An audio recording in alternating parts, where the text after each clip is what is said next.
우리가 지난주까지 여호수아 말씀을 다 읽었습니다. 여호수아 말씀을 읽으면서 사실 저도 계속 묵상을 올리고 있지만 제 삶에 참 많이 도전이 됩니다. 여호수아 말씀을 보면 하나님께서 이스라엘 백성들에게 새 땅을 주시고 새 인생을 주시고 새 역사를 허락하심을 볼 수 있습니다. 그리고 이스라엘 백성들이 가나안 땅에서 기업을 받고 모든 지파들이 가나안 땅을 차지했을 때 하나님께서는 이스라엘 백성들에게 안식을 주셨어요. 그러니까 하나님은 순종하는 백성에게 약속하신 복과 안식을 주신다는 겁니다. 여러분이 여호수아서 말씀을 읽으면서 무엇을 깨달으셨습니까? 여호수아 말씀도 나름 앞에는 재밌는데 뒤에 땅 분배는 별로 재미가 없어요. 자꾸 지역만 나오다 보니까 재미없습니다. 근데 여호수아서 말씀을 보면 21장 45절에 이런 말씀이 있어요. 여호와께서 이스라엘 족속에게 말씀하신 선한 말씀이 하나도 남음이 없이 다 응하였더라. 여호수아서는 이런 거예요. 하나님께서 아브라함에게 약속했던 4대 만에 너희 자손들이 이 땅에 올 거야. 그 약속을 그대로 다 이루신 말씀이에요. 성취된 말씀인 거죠. 우리는 여호수아서 말씀을 보면서 하나님의 말씀이 우리 현실에 어떻게 성취가 되는가를 볼 수 있다는 거예요. 여러분은 하나님이 내 삶 가운데 이루신 일들을 지금 조금 떠올릴 수 있을까요? 10월이 됐지만 10월 동안 하나님께서 내 삶 가운데 어떤 일을 행하셨을까? 한번 잠깐 생각해 보시라는 거죠. 아마도 대부분 놀라운 일들을 행하셨을 거고 그 일들을 생각해 보면 하나님의 말씀이 항상 근거가 됐다는 거예요. 우리에게 약속하신 대로 그대로 우리에게 늘 은혜를 베푸셨던 거죠. 이 여호수아 말씀 이 마지막 부분을 우리가 꼭 알아야 됩니다. 사실 제가 오늘 그냥 사사기 말씀을 그냥 개요를 통해서 시작해도 되는데 이 마지막 부분을 다루는 이유는 이 마지막 부분에 이스라엘 백성들의 어떤 영적 상태를 알아야 사사기 말씀이 이해가 돼요. 그들의 어떤 영적인 어떤 상태, 변화되는 그 상태를 보면서 왜 하나님께서 징계를 하시는가를 이해가 됩니다. 그래서 오늘 말씀을 다루게 됐어요. 여호수아가 가나안 땅 분배를 마치고 나서 이스라엘 백성에게 원하는 삶이 있었습니다. 명령을 하는데 그게 여호수아서 23장 6절에서 8절입니다. 볼까요? 그러므로 너희는 크게 힘써 모세의 율법책에 기록된 것을 다 지켜 행하라. 그것을 떠나 우로나 좌로나 치우치지 말라. 너희 중에 남아있는 이 민족들 중에 들어가지 말라. 그들의 신들의 이름을 부르지 말라. 그것들을 가르쳐 맹세하지 말라. 또 그것을 섬겨서 그들에게 절하지 말라. 오직 너희 하나님 여호와께 가까이 하기를 오늘까지 행한 것 같이 하라. 여호수아가 이스라엘 백성들에게 땅 분배를 다 하면서 부탁하는 거예요. 명령하는 겁니다. 아주 단순한 겁니다. 좌로나 우로나 치우치지 말고 하나님의 말씀을 지키자, 그거예요. 오늘처럼 우리가 하나님 앞에서 지금 결단하는 오늘처럼 하나님과 우리 가까이 살자, 이걸 명령하는 거예요. 지금 여호수아와 이스라엘 백성이 이 말씀을 나누는 거예요. 마치 이런 겁니다. 우리가 핸드폰 요금을 쓰는데 좋은 요금제를 쓰면 다양한 혜택을 얻습니다. OTT 컨텐츠를 무료로 이용을 한다든지, 영화 티켓을 끊을 때 무료로 몇 번을 또 끊고 아니면 50% 할인을 받든지 이런 혜택들이 많습니다. 이러한 혜택을 누리기 위해서는 계속 요금제를 유지해야 돼요. 요금제를 바꾸면 혜택이 바뀝니다. 똑같은 거예요. 지금 이 말은 뭐냐면 여호수아가 지금 이스라엘 백성에게 하는 말은 뭐냐면, 야, 우리가 가나안 땅에서 지금 복을 받았잖아. 좋은 땅에 왔잖아. 우리가 이 복을 계속 누리려면 우리가 하나님 말씀에서 벗어나지 않고 좌로나 우로나 치우치지 않고 지금과 같이 하나님과 가까이 살아야 돼. 이 조건을 계속 충족해야 된다는 거예요. 그래야 가나안 땅의 이 복의 삶이 계속 유지가 된다는 거예요. 그래서 이스라엘 백성들에게 이런 삶을 요구한 겁니다. 여러분은 한 주간 살아가면서 하나님과 얼마나 가까이 지내셨습니까? 늘 하나님과 가까이 하셨습니까? 우리 하나님은 늘 여러분과 가까이 계셨죠. 그렇죠? 때로는 우리가 찾지 않았을 뿐이지 하나님은 늘 우리와 함께 하고 있죠. 지금도 하나님과 가까이 하는 건 너무나 중요합니다. 그리고 그렇게 어렵지 않습니다. 우리의 생각과 마음을 좌로나 우로나 치우치지 말고 그냥 하나님 말씀을 선택하면 돼요. 아주 간단한 거기는 합니다. 세상에서 우리가 흔들리는 것은 세상이 우리를 흔드는 게 아니에요. 우리의 마음과 생각이 좌로나 우로나 흔들려서 그래요. 말씀을 중심에 두지 않고 우리의 생각과 마음이 늘 좌로나 우로나 흔들리기 때문에 인생 전체가 흔들리는 거예요. 여호수아는 이 이스라엘 백성이 하나님과 맺은 이 약속을 계속 지키기 위해서 계속 지침을 내리는 거예요. 자, 이 명령을 들은 이스라엘 백성들이 여호수아와 어떤 언약을 맺습니다. 마치 무슨 계약서에 도장을 찍는 것과 같은 행위를 해요. 여호수아서 24장 25절에서 27절입니다. 같이 읽어볼까요? 시작. 그날에 여호수아가 세겜에서 백성과 더불어 언약을 맺고 그들을 위하여 율례와 법도를 제정하였더라. 여호수아가 이 모든 말씀을 하나님의 율법책에 기록하고 큰 돌을 가져다가 거기 여호와의 성소 곁에 있는 상수리 나무 아래에 세우고 모든 백성에게 이르되 보라, 이 돌이 우리에게 증거가 되리니 이는 여호와께서 우리에게 하신 모든 말씀을 이 돌이 들었음이니라. 그런즉 너희가 너희의 하나님을 부인하지 못하도록 이 돌이 증거가 되리라. 아멘. 지금 여호수아와 이스라엘 백성들이 돌 하나 큰 거를 세워놓고 이게 증거다라고 증거물을 세워놓는 겁니다. 어떤 증거입니까?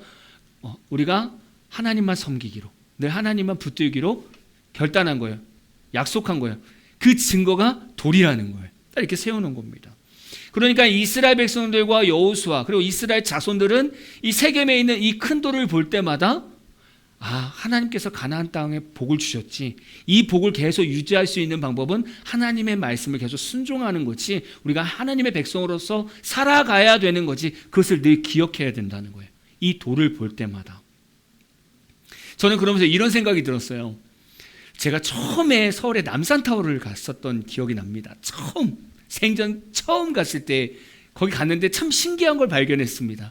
그 남산타워 옆에 보면 이렇게 사람들이 이렇게 다니잖아요. 거기 보면 여러 자물쇠들이 이게 걸려 있어요. 저는 깜짝 놀랐어요. 저는 그게 데코인 줄 알았습니다. 근데 가까이 가보니까 얼마나 많은 사람들이 거기다가 이 자물쇠를 걸어놨는지 보면은 순위, 철수, 영원하자 뭐 이런 거 있잖아요. 막 그러면서 막 이름 써놓고 거기 자물쇠를 잔뜩 걸어놨어요. 정말 어마어마하게 걸어놨습니다. 이들 나름대로 서로 헤어지지 말자고, 영원하자고, 우리 사랑 영원하자고 거기다 걸어놨을 거예요. 모르겠습니다. 우리 성도님들 중에도 거기 어딘가에 걸어 놓으셨을 수도 있어요. 근데 아마 거기 걸어 놓은 사람들 중에, 커플 중에서 헤어진 사람도 있을 거예요. 그 증거가 별로 효력이 없는 거죠, 사실은. 근데 저는 이런 생각을 해봐요. 그 커플들이 남산타워 옆에 이렇게 딱 자물쇠를 걸어 놓으면서 우리 사랑 변치 말자 이렇게 약속을 했을 때 또 지내다 보면 또 헤어지고 싶은 마음이 들잖아요. 그때 이 커플이 한번 여기로 와보는 거예요.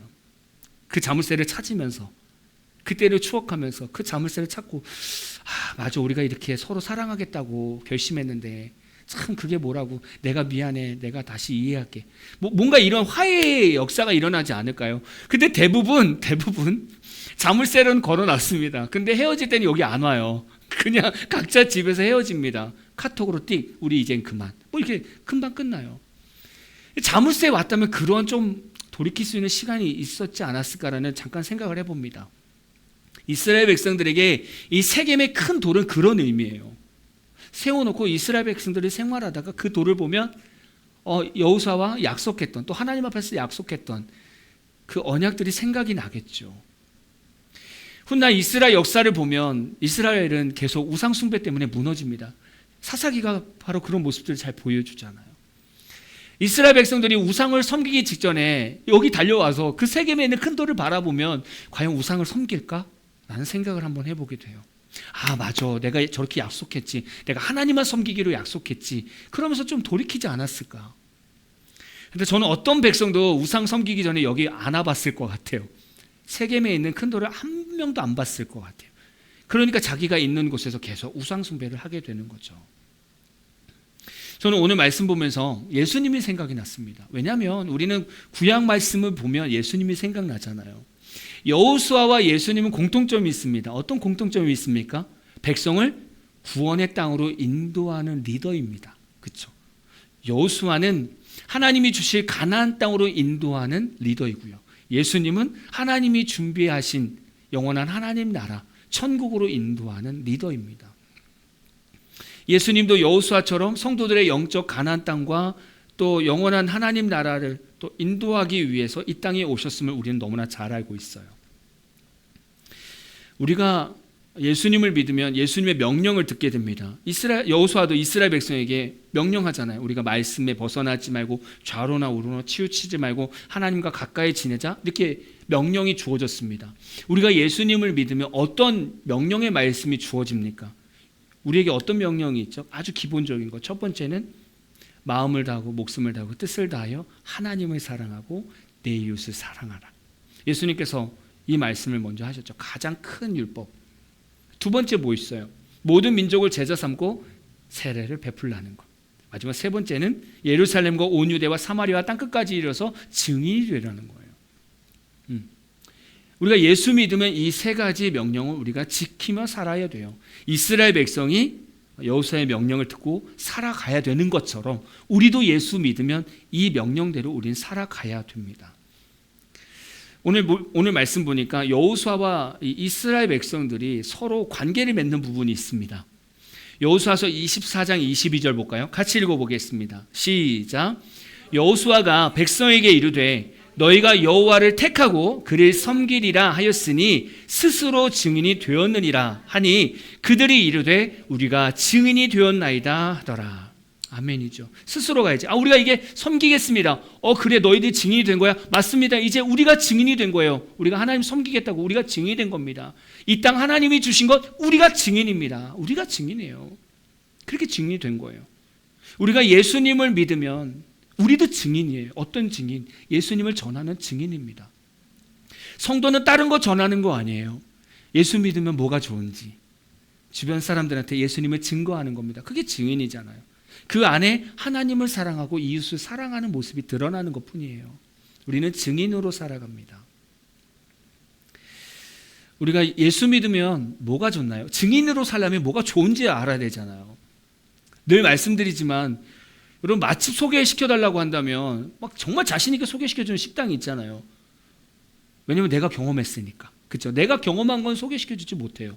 근데 내가 경험한 식당은 정말 마음을 다해서 소개시켜주죠.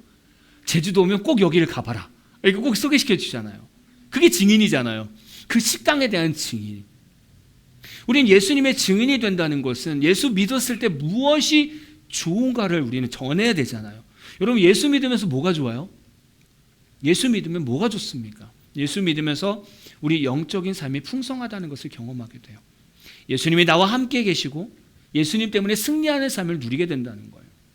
또 예수님 때문에 삶의 어둠, 죄성들이 사라지는 거예요. 다 떠나가게 되고 과거 상처들이 다 치유가 되고요. 새 사람이 되는 은혜를 경험하게 됩니다. 이건 세상 사람들이 누릴 수 없는 거예요. 새 사람이 된다? 과거의 아픔들, 과거의 어떤 어려움들이 다 치유가 된다? 이건 도저히 이해가 안 되는 거죠. 근데 예수 믿는 사람들은 이걸 경험하게 됩니다. 또 예수님만 붙들면 우리는 천국의 기쁨을 누리게 됩니다. 이건 더더욱 이해가 안 갑니다. 예수 믿지 않는 사람은 이 마음이 절대 기쁘지 않아요. 절대 평안할 수가 없습니다. 이거는 하나님의 아주 고유 영역입니다. 그래서 예수 믿지 않으면 절대 어떤 사람도 이 마음의 기쁨과 평안을 누릴 수가 없어요. 예수 믿는 사람만 누릴 수 있는 특권입니다. 여러분도 공감되시죠? 예수 믿는 사람은 이 은혜를 경험한단 말이에요. 예수 믿으면 이런 은혜가 있는데 이 은혜를 계속 유지할 수 있는 어떤 관계, 증거가 있습니다. 이스라엘 백성에게는 세겜의 큰 돌이 있죠. 우리에게는 십자가가 있습니다. 그렇죠? 우리에게는 십자가가 있어요. 이스라엘 백성들은 세겜의 돌을 보면서 여호수아와 같이 약속했던, 우리가 하나님만 섬기겠습니다. 좌로나 우로나 치우치지 않고 하나님만 섬기겠습니다라고 약속했던 것을 생각하듯이 성도는 십자가를 보면서 예수 그리스도를 날마다 다시금 생각해야 됩니다. 그렇죠? 우리가 예수님의 십자가를 바라볼 때 무엇을 깨닫게 됩니까? 예수님의 십자가가 우리에게 어떤 삶을 줍니까? 여러분, 십자가, 예수님의 이 십자가가 지금 여러분에게 어떤 삶을 열어주었습니까? 어떤 삶? 곰곰이 묵상해 보니까 그래요. 우리가 예수님의 십자가를 바라봄으로 우리를 치유하시는 예수님을 다시금 기억하게 되는 거예요. 앞에서 말씀드렸죠. 우리가 예수 믿으면 우리는 치유받고 회복된다고. 우리가 십자가를 바라보며 우리를 치유하신 예수님을 다시 한번 기억하게 돼요. 우리가 세상에서 치열하게 살다 보면 마음의 상처를 받게 되고 마음이 무너질 때가 많습니다. 사람들과 대화하면 이게 완전히 100% 해결이 안 돼요. 사실 우리가 상담하고 한참 뜨기도 하지만 상담가들과 우리가 대화를 하고 어떤 어려움들을 다루고 얘기를 다 꺼낸다고 해서 우리 마음이 다 풀리지 않습니다. 진짜 찢겨진 우리 마음이 진짜 회복이 되는 건 주님이 내 마음에 찾아오셔서 그래 내가 너 알지, 네 아픈 마음 내가 알지, 내가 너 사랑한다, 이 음성 들으면 게임 끝나는 거예요. 그때 치유가 되고 회복이 되는 거예요. 그게 십자가의 은혜죠. 예수님께서 십자가에 못 박히셨기 때문에 우리가 그 나음을 받는 거예요. 또 예수님의 십자가를 바라보므로 우리는 영원한 천국으로 인도하는 예수님을 다시금 믿게 되는 거죠. 여러분, 우리 어떤 존재입니까? 우리 이 땅에서 예수 믿지 않으면 우리는 육으로는 살고 있지만 우리 영은 죽어 있는 거예요. 정말 허탈한 인생을 사는 겁니다. 예수를 믿으면 우리 영은 살아납니다. 예수 믿지 않으면 우리 영은 죽어 있습니다. 그래서 예수 믿지 않는 사람은 늘 공허한 거예요. 답답한 거고. 근데 예수 믿는 사람은 환경이 어려워도 늘 행복한 거예요. 왜냐하면 이 마음이 꽉 찼으니까. 그래서 우리는 내가 죽은 자 가운데서 내가 다시 살아났구나. 그 예수님의 십자가 때문에 내가 그런 인생을 얻었구나라는 것을 다시금 깨닫게 되는 거예요. 여러분, 길거리에서 운전하다 보면 십자가가 딱 보이잖아요.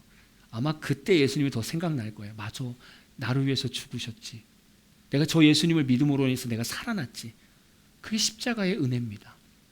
또 예수님의 십자가를 바라보면 영원한 천국으로 인도하는 예수님의 부활을 우리가 깨닫게 됩니다. 우리가 구원을 얻는 것을 생각해 보면 우리가 신념으로 구원을 얻는 게 아니에요. 어렸을 때부터 예수님의 십자가 보혈을 들었잖아요. 모태신앙 같은 경우는 어렸을 때부터 들었어요. 그러면 이 머릿속에 남습니다. 사실은 복음이 머릿속에 남아요. 그래서 나 예수 알아. 나 알고 있지. 나 어렸을 때부터 교회에서 들었으니까 알아. 그게 신념이에요. 그걸로 구원을 얻는 게 아니에요. 내 머리로. 구원은 하나님께서 우리에게 주시는 믿음으로 예수님을 고백할 때 그때 구원을 얻는 거예요. 그렇죠? 우리가 십자가를 바라볼 때 맞아, 주님께서 내 안에 믿음을 더해 주셔서 저 예수님을 믿게 했지. 그것을 우리가 깨달을 수 있다는 거예요. 그러나 문제는 우리가 이스라엘 백성들처럼 죄에서 떠난 성도이지만 또 때로는 세상의 유혹에 넘어가서 다시 죄 가운데 빠질 수도 있다는 거예요. 내 삶에 있는 모든 우상을 다 정리했는데 어느 순간 보니까 스물스물 내 삶에 우상이 하나씩 세워질 수도 있다는 거예요. 그러면 여호수아가 이스라엘 백성에게 명령한 것처럼 너희들 삶에 이 약속이 깨지면 하나님께서 다시 돌이켜서 너희들에게 어떻게 보면 저주, 멸망하는 인생이 주실 것이다. 그 말씀이 그대로 우리에게 성취되어야 되는 것인가? 우리도 예수 믿다면 무너질 수 있는데 예수 믿으면서 우리는 죄 가운데 빠질 수도 있고 우상 가운데 빠질 수 있는데 그럼 구약의 이스라엘 백성들에게 임하는 것처럼 그러면 우리도 그냥 멸망하는 인생으로 계속 빠져나가는 것일까? 근데 구약의 언약은 조건적 언약입니다. 너희들이 순종하면 이 복이 계속 유지가 된다. 물론 신약도 마찬가지기는 합니다. 이 구조가 있긴 하지만 근데 예수님의 십자가 때문에 조금 더 넓은 은혜를 우리가 받고 있는 거예요. 저는 그렇게 생각해요. 만약 우리가 구약시대에 살고 있다면 우리 여기 살아남을 사람은 거의 없을 거라고 봐요. 구약의 어떤 잣대로 본다면. 그런데 우리가 지금도 성령 충만하지 않고 또 때로는 열심히 예배드리지 않고 때로는 그냥 교회를 왔다 갔다 해도 우리가 구약시대에 이렇게 말씀한 것처럼 징계의 어떤 삶을 받지 않는 이유는 예수님께서 하나님 우편에서 연약한 우리를 위해서 늘 중보해 주시기 때문에 우리가 지금도 우리가 하나님 앞에 설 수 있는 거잖아요. 그렇죠? 구약과 좀 다른 거예요. 그래서 우리가 죄 가운데 빠졌을 때 회개하면 하나님께 돌이키면 하나님은 얼마든지 예수님의 십자가 은혜 때문에 어떤 죄든 용서하신다는 거예요. 회개하기만 하면. 구약하고 완전 달라요. 그 은혜를 우리는 가지고 살고 있다는 거죠. 때로는 세상 살면서 하나님을 향한 길을 잃어버릴 때가 있어요. 교회를 다니지 않는 게 아니에요. 교회를 나가는데 하나님과 거리가 조금 멀다라는 느낌을 받을 수 있다는 거예요. 때로는 세상에서 너무 열심히 살다 보니까 예수님을 놓칠 때가 있어요. 교회 가서 기도를 안 하는 게 아니에요. 기도하는데 자꾸 죄책감이 사라지지 않을 때가 있어요. 때로는 마음이 통째로 사라진 것처럼 공허함이 찾아올 때도 있어요. 내가 교회 가서 말씀을 듣지 않는 것도 아니에요. 설교를 매주 듣는데 하나님께서 내 영을 어딘가에 확 버리신 것처럼 답답한 마음이 찾아올 때도 있다고요. 이럴 때 우리는 다른 거 아닙니다. 내가 예수님과 맺은 언약에서 벗어난 삶이 있는가? 예수님께서 나에게 명령하신 그 명령대로 내 마음을 다하고 뜻을 다해서 하나님을 사랑하고 이웃을 사랑하고 있는가? 내가 제자를 삼고 세례를 주고 있는가? 내가 증인으로 살고 있는가? 십자가를 바라보면서 그 예수님의 은혜를 늘 내가 상기하고 있는가? 이 삶을 점검해 보자는 거예요. 우리가 할 수 있는 건 다른 거 없습니다. 그냥 십자가 앞에 그냥 잠잠히 집중하는 시간을 갖는 거예요. 근데 이렇게 말씀드리면 많은 성도들이 이렇게 생각을 해요. 아, 그럼 기도 시간을 늘려야 되나? 아, 성경 읽는 장수를 늘려야 되나? 교회를 더 많이 가봐야 되나? 어떤 행위로 자꾸 예수님께 집중하는 거를 생각한단 말이죠. 아니에요. 제가 말씀드리는 거는 어떤 행위를 말씀드린 게 아니에요. 예수님께 집중하자는 거. 내 마음이 답답하고 공허함이 오고 죄책감이 들어서 내 신앙생활이 막 틀어졌을 때 예수님께 집중하자고 말씀드리는 건 다른 거 아닙니다. 십자가 앞에 이렇게 내려와서 잠시 그 앞에 앉고 잠잠히 예수님께 집중해 보자는 거예요. 그 집중하는 건 바쁜 일상, 복잡한 일상을 잠시 내려놓고 그 십자가 앞에서 주님, 제가 어떻게 해야 됩니까? 라고 물을 수 있는 거예요. 그게 주님께 다시 돌아가는 거예요. 예수님을 놓칠 수 있는 삶은 예외가 없습니다. 목회자인 저도 예수님을 놓칠 수 있다고 봐요. 많은 목회자들도 그렇다고 봐요. 하나님의 말씀을 전하고 있지만 예수님을 놓칠 수 있다고 봐요. 그러니까 그 말씀 안에 예수님이 빠져 있는 거죠. 교회 중직자들도 예수님을 놓칠 수 있고요. 성도 누구나 다 예수님을 놓칠 수 있습니다. 저는 누구나 놓칠 수 있는 이 신앙생활을 교회 공동체가 어떻게 같이 감당할 것인가 라는 걸 같이 생각해 봤어요. 결론적으로 말하면 이겁니다. 누구나 다 죄 가운데 빠질 수도 있고 잘못할 수도 있고 무너질 수도 있습니다. 근데 교회 공동체는 저는 함께 같이 감당했으면 좋겠어요. 지금 여호수아와 이스라엘 백성들이 함께 증인이 되고 함께 이 돌을 바라보면서 세겜에 있는 큰 돌을 바라보면서 같이 증거를 삼았단 말이에요. 같이 다 함께 같이 그렇게 증거 삼겠습니다. 우리가 같이 증인이 되겠습니다. 공동체가 붙잡아 주는 거예요. 저는 우리 교회가 그렇게 됐으면 좋겠어요. 성도들마다 죄 가운데 무너질 수도 있습니다. 잘못할 수도 있습니다. 근데 저는 우리 교회 공동체가 그 성도를 바라보면서 추궁하는 것이 아니라 왜 그렇게 했어? 왜 그렇게 했어? 왜 그렇게 무너졌어? 왜 그렇게 죄 가운데 빠졌어? 추궁하는 것이 아니라 묻지도 말고 따지지도 말고 그냥 사랑으로 덮어주고 그 성도가 다시 예수님께 돌아와서 다시 세워질 때까지 묵묵하게 기도하면서 기다려주는 그런 공동체가 됐으면 좋겠어요. 이게 쉬운 말 같지만 결코 이 공동체가 쉽지 않습니다. 심한 어떤 죄를 짓고 범죄를 하고 어려움이 당했을 때 교회에서 가장 말이 빨라요. 근데 그게 안 돌아야 된다는 거예요. 알더라도 그냥 조용히 기도만 하고 있어야 돼. 당사자한테 얘기가 들어가지 않아야 돼요. 그래야 당사자가 기도하고 다시 예수님 안에서 신앙이 회복돼서 다시 하나님 앞에 선단 말이죠. 교회는 그래야 돼요. 그렇죠? 우리가 앞에서 말씀드렸던 것처럼 우리 이론적으로 다 알고 있습니다. 예수 믿으면 뭐가 좋은지, 우리가 예수 믿기 때문에 증인으로 살아야 되는 거 다 알고 있습니다. 십자가를 보면 우리가 무엇을 상기해야 되는지 다 알고 있어요. 근데 실제 삶 속에서 교회에서 그 은혜는 없더라는 거예요. 저도 무너질 수 있고 여러분도 무너질 수 있습니다. 그럼 교회 떠나야 될까요? 죄 가운데 빠진 성도는 교회 떠나야 됩니까? 아니, 죄를 용서받고 다시 세우는 게 교회인데 떠나는 게 이상하지 않습니까? 저희는 오히려 그냥 묵묵하게 그 죄 가운데 있고 어려움 가운데 있는 성도들 위해서 기도하면서 더 잘해주고 사랑으로 덮어주는, 저는 그런 공동체가 됐으면 좋겠습니다. 이제 우리가 한 주간 살아갑니다.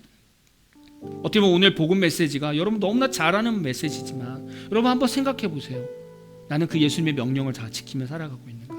그러면서 주변 사람들에게 증인으로 살고 있는가? 그리고 나는 십자가를 보면서 뭐 생각하고 있지? 이 세 가지만 한번 점검해 보시고 한 주간도 그 예수님의 증인답게 승리하는 저와 여러분 되기를 진심으로 축복합니다.